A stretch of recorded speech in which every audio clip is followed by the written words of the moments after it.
تھی۔ کانپور گاؤں میں کئی سالوں سے یہ رواج تھا کہ جب کوئی شادی ہوتی تو دلہن کے 7 انچ کے بال کاٹ کر وہاں ایک پراسرار کنویں میں ڈال دیے جاتے۔ وہاں کے لوگوں کے مطابق اگر وہ ایسا نہ کرتے تو دلہن کی جان کو خطرہ ہو سکتا تھا۔ اسی گاؤں کے مدثر کی شادی قریبی گاؤں کے رومانہ کے ساتھ طے پائی۔ شادی شروع ہوئی تو رومانہ کو اس کے دوستوں نے تیار کیا۔ لڑکے والوں نے ساری رسمیں کی۔ دولہا گھوڑے پر سوار ہو کر آیا اور دلہن کو ڈولی میں بٹھا کر لے گیا۔ مدثر، اس کی ماں دلہن کو گھر کے اندر لے گئے۔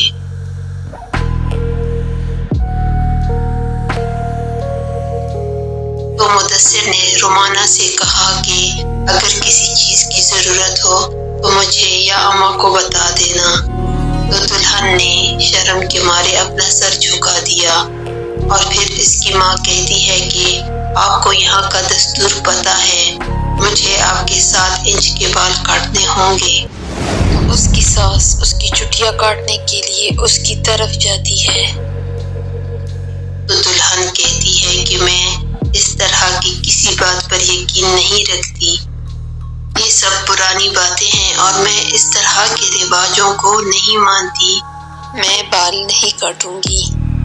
تو مدثر کہتا ہے کہ تم کو ضد نہیں کرنی چاہیے اور اماں کی بات ماننی چاہیے۔ دلہن نے کہا میں ضد نہیں کر رہی مگر میں اپنے بال نہیں کاٹوں گی، آپ لوگ مجھے مجبور نہ کریں۔ دولہا کہنے لگا اگر تم کو کچھ ہو گیا تو مجھے تمہاری فکر ہے۔ اماں کہنے لگی کہ بال تو گھر کی کھیتی ہے، دوبارہ بڑھ جائیں گے اور خواہ ضد نہیں کرتے، بس تھوڑی سی ہی تو بال کاٹنے ہیں۔ مگر رومانہ نہیں مانتی اور وہ اپنے بال کاٹنے کے لیے بالکل بھی تیار نہیں ہوتی۔ رات کو جب مدثر اور رومانہ سو رہے ہوتے ہیں تو 2 بجے کے قریب آوازیں آنا شروع ہوتی ہیں۔ تو رومانہ کی آنکھ کھل جاتی ہے اور باہر سے اسی کا نام پکارا جاتا ہے کہ رومانہ آ جاؤ۔ رومانہ کا جیسے خود پر کنٹرول ہی نہیں ہوتا اور وہ ان آوازوں کے پیچھے چل پڑتی ہے۔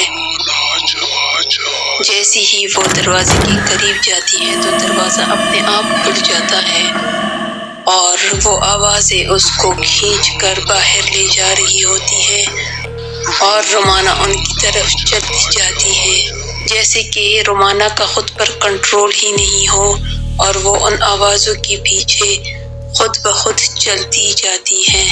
جیسے ہی وہ اس آواز کے قریب پہنچتی ہے تو وہ آواز آنا بند ہو جاتی ہے اور رومانہ کو ہوش آنے لگتا ہے۔ جیسے ہی رومانہ کو ہوش آتا ہے تو وہ جن خوفناک آواز نکالتے ہوئے اس کی طرف مڑتا ہے تو رومانہ کی چیخیں نکل جاتی ہیں۔ رومانہ زور زور سے چیخنے لگتی ہے۔ اس کی چیخوں سے مدثر جاگ جاتا ہے۔ جب وہ دیکھتا ہے کہ رومانہ اپنے بیڈ پر نہیں ہے تو وہ سمجھ جاتا ہے کہ یہ رومانہ ہی کی چیخنے کی آواز ہے، مگر تب تک بہت دیر ہو چکی ہوتی ہے۔ وہ جن رومانہ کو دھکا دے دیتا ہے اور رومانہ کنویں میں گر جاتی ہے۔ مدثر رومانہ کو پکارتے ہوئے کنویں کی طرف بھاگ کر جاتا ہے، مگر وہاں پر وہ جن کھڑا ہوتا ہے اور غائب ہو جاتا ہے۔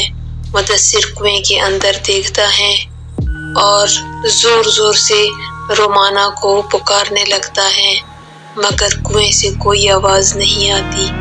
تب مدثر کہتا ہے کہ کاش تم نے ہماری بات مانی ہوتی، کاش تم نے اماں کی بات مانی ہوتی تو آج تمہارے ساتھ یہ واقعہ پیش نہ آتا۔ اب میں لوگوں کو کیا جواب دوں گا کہ میں اپنی بیوی کی حفاظت بھی نہیں کر سکا، کاش تم اتنی ضدی نہ ہوتی۔ وہ پھوٹ پھوٹ کے رونے لگتا ہے، پھر وہ صدمے کی وجہ سے بالکل خاموش ہو جاتا ہے۔ اگر آپ کو میری ویڈیو پسند آئی ہو تو اس کو لائک کریں، سبسکرائب کریں اور بیل آئیکن کو ضرور دبائیں۔